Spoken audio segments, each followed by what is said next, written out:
नमस्कार friends, BPSC के तरफ से एक नोटिफिकेशन जारी किया गया था जिसमें यह बताया गया था कि बीपीएससी ट्री 4 का ऑनलाइन आवेदन जल्द स्टार्ट होगा। डेट मेंशन नहीं किया गया है और आपको लग रहा होगा क्या ओटीआर बीपीएससी में जो होता है फॉर्म भरने के लिए पहले ओटीआर करना होता है, क्या ओटीआर हो पाएगा या प्रीवियस में आपने ओटीआर कर रखा है उसमें कुछ गलती है उसको कैसे सुधार करेंगे और क्या क्या मेन जो है इंपॉर्टेंट डॉक्यूमेंट्स क्या क्या लगने वाला। ज्यादातर परेशानी वहां होता है एनसीएल में और रेसिडेंस सर्टिफिकेट में। तो फीमेल्स कैंडिडेट मैरिड जो हैं उनको एनसीएल अपने फादर के एड्रेस से बनवाना है और रेसिडेंस सर्टिफिकेट भी अपने फादर्स के एड्रेस से ही बनवाना होगा। तो आपको ये लग रहा होगा कि फॉर्म में एड्रेस कौन सा देना है। आप सीधा फॉर्म में एड्रेस, दो एड्रेस होता है, परमानेंट और क्रॉसपोंडेंस, उसके अकॉर्डिंग आप दे सकते हैं।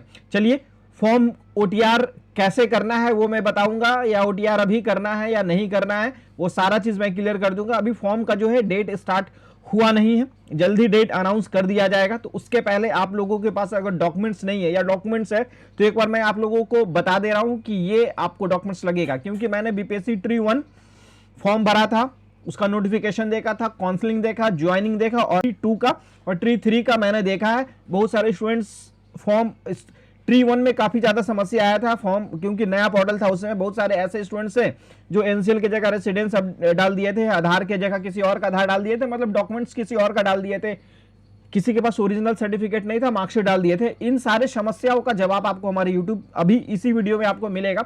तो एक एक करके मैं सारा चीज आपको बताऊंगा। तो पहले मैं बता दे रहा हूं ओटीआर अभी करना इंपॉर्टेंट है या नहीं है।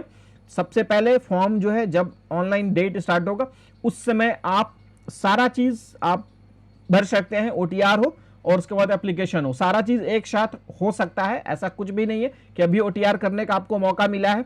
ये ओटीआर तो 24/7 मतलब ऑल टाइम 365 दिन ओटीआर इसका होता है, क्योंकि अब ओटीआर का फैसिलिटीज हो गया है। यहां से देखिए, मैंने बीपीएससी पोर्टल खोला, आपको दिख जाएगा, थोड़ा सा साइट स्लो है।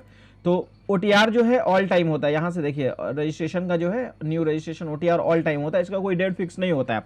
फॉर्म जब आएगा उस समय भी आप ओटीआर कर सकते हैं। प्रीवियस में जो वैसे स्टूडेंट्स जो प्रीवियस में बीपीएससी का ओटीआर पहले से कर रखे हैं, आपको ओटीआर कुछ गलती है तो ओटीआर एडिट कर सकते हैं। पासवर्ड, अपना ईमेल आईडी, मोबाइल नंबर और पासवर्ड से लॉगिन करने के बाद जो भी गलती है उसको आप सुधार सकते हैं। अगर आपको लगता है कि भैया सुधारे कैसे, उसके लिए भी स्पेशली एक वीडियो मैं आप लोगों के लिए लेके आ जाऊंगा। और उसके बाद डॉक्यूमेंट्स क्या क्या लगता है।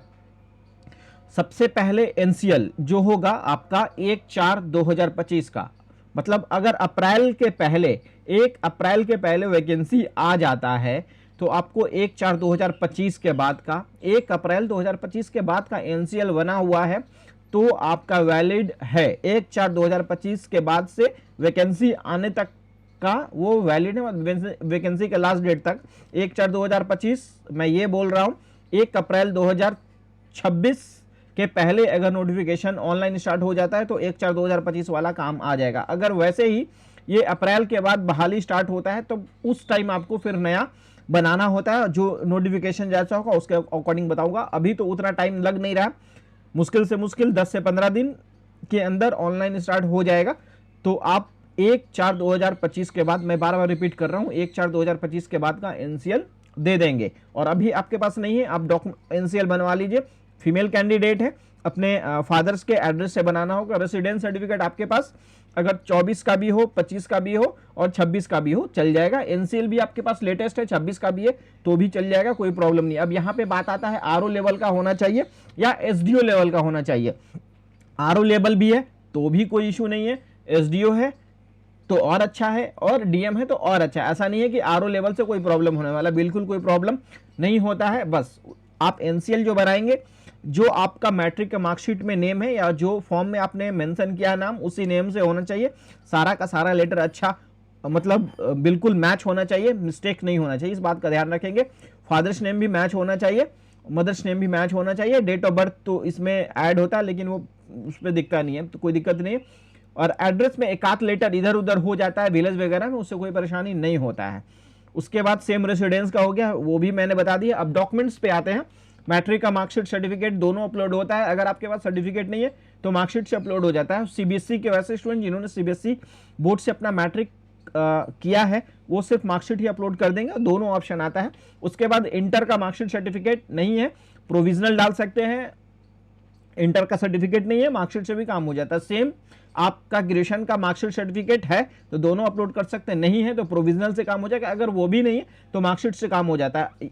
आप अभी जो डॉक्यूमेंट्स अपलोड करेंगे फॉर्म भरते समय, वही डॉक्यूमेंट्स आपके काउंसलिंग के समय काम आएगा। जो भी डॉक्यूमेंट्स है वो उसका ओरिजिनल कॉपी होता है, जिसपे बीपीएससी का एक लोगो लगा हुआ होता है। काउंसलिंग के समय वो डाउनलोड करके लेके जाना होता है, और ओरिजिनल उस समय ज़रूर रखिएगा। अगर जैसे अभी आपके फॉर्म भरने के समय आपके पास डॉक्यूमेंट्स नहीं है, आपने किसी और डॉक्यूमेंट से फॉर्म डाल दिया, लेकिन काउंसलिंग के समय उसको लेकर जाइएगा, और आपने जो डाला था उसका भी एक ओरिजिनल कॉपी होना चाहिए। और सेम बीएड का मार्कशीट सर्टिफिकेट है या नहीं है तो भी कोई दिक्कत नहीं है, आप काउंसलिंग के समय आप अपना सर्टिफिकेट लेकर जा सकते हैं। काउंसलिंग के समय भी नहीं होता है तो उसके बाद भी आपको 1 महीना का टाइम दिया जाता है, उस समय आप दोबारा से आप एक डेट दिया जाता है काउंसलिंग के दिन कि इस डेट में आपको दोबारा जाकर डॉक्यूमेंट्स वेरीफाई करना होता है, कोई इशू नहीं होता है। डॉक्यूमेंट्स अगर किसी का गलती अपलोड हो जाता है उससे भी कोई प्रॉब्लम नहीं होता है, एक बाद में डेट दिया जाता है आपको अपने डॉक्यूमेंट्स, आपने जो अपलोड किया था और ओरिजिनल डॉक्यूमेंट दोनों पे गैजेटेड ऑफिसर का साइन करवाना होता है एक एप्लीकेशन के साथ, और उसको फिर से अपलोड करना होता है, जिसका सारा चीज़ का डेट ऑनलाइन मेंशन किया जाता है। तो कोई इशू नहीं है, अगर गलती से अपलोड हो जाता है या फिर आपने गलती से मिस्टेक कर दिया, खुद से अपलोड कर दिया, चाहे कैफे वाले ने कर दिया, तो कोई इशू नहीं होता। लेकिन फॉर्म भरते समय जरूर ध्यान रखिएगा, आप फॉर्म वहीं भरवाइएगा जहां अच्छे से फॉर्म भरा जाता है, जल्दीबाजी नहीं हो, हड़बड़ नहीं हो, भीड़ का सामना बिल्कुल नहीं कीजिएगा, आराम से फॉर्म भरिएगा। क्योंकि एक बार गलती हो जाता है तो आपका माइंड डिस्टर्ब हो जाएगा, आपको लगेगा कि मेरा ये गलती है, फिर एग्जाम पे वो इफेक्ट कर देता है। तो फॉर्म अच्छे से भरिएगा, जहां भी जाइएगा टाइम देके भरिएगा, और सारा का सारा चीज मिलाइएगा, एक एक चीज। तो इस बात का ध्यान रखिएगा। और बाकी जैसे ही फॉर्म ऑनलाइन स्टार्ट होता है, मैं एक स्पेशली वीडियो आप लोगों के लिए लेके आ जाऊंगा कि फॉर्म में यहाँ भरना है, क्योंकि बहुत सारा ऐसा चीज उसमें आएगा। बीपीएससी ट्री 2, ट्री 3, ट्री 1 में मैंने देखा था सब्जेक्ट को लेकर काफ़ी दुविधा होता था स्टूडेंट्स को, तो वो सारा चीज़ आपको क्लियर मैं कर दूंगा। मैं जो बताऊंगा वो 100% सटीक होगा। आप मेरा previous video BPSC tree 1, tree 2, tree 3 तीनों का वीडियो देख सकते हैं, उसमें मैंने जो बताया है वही चीज़ होता है। तो इस बात का आप ध्यान रखिएगा, और जैसे ही ऑनलाइन स्टार्ट होता है मैं एक वीडियो लेके आ जाऊँगा। और बीपीएससी ट्री से लेकर, मतलब ऑनलाइन से लेकर काउंसलिंग तक का डॉक्यूमेंट्स कैसे अपलोड करना है वो सारा, अगर आप बीपीएससी ट्री में फॉर्म भरने का सोच रहे हैं तो आप मेरा जो है चैनल अभी तक सब्सक्राइब नहीं, सब्सक्राइब कर लीजिएगा। और साथ ही साथ सीटेट और एस्टेट का मार्कशीट के ऊपर है। अभी एस्टेट का जो एग्ज़ाम हुआ है 2025 वाला ही बोला जाएगा, 26 में रिजल्ट आया है, 25 वाला ही बोला जाएगा। तो अगर आपके मार्कशीट तो अभी तक किसी को डिस्ट्रीब्यूट नहीं हुआ है, तो क्या आप जो ऑनलाइन वाला जो एस्टेट का मार्कशीट है उससे फॉर्म भर सकते हैं? जी हाँ, बिल्कुल भर सकते हैं। वहाँ पे आप डाउनलोड किए होंगे तो एक लोगो आ रहा होगा, वो होना चाहिए उस पर, वो वैलिड होता है। प्रीवियस बीपीएससी ट्री में भी वो वैलिड हुआ था, 2 में भी वो वैलिड हुआ था कि ऑनलाइन वाला से आप फॉर्म को भर सकते हैं। तो इसी तरह के अपडेट्स के लिए चैनल को जरूर सब्सक्राइब कर लीजिएगा। Thank you, good luck.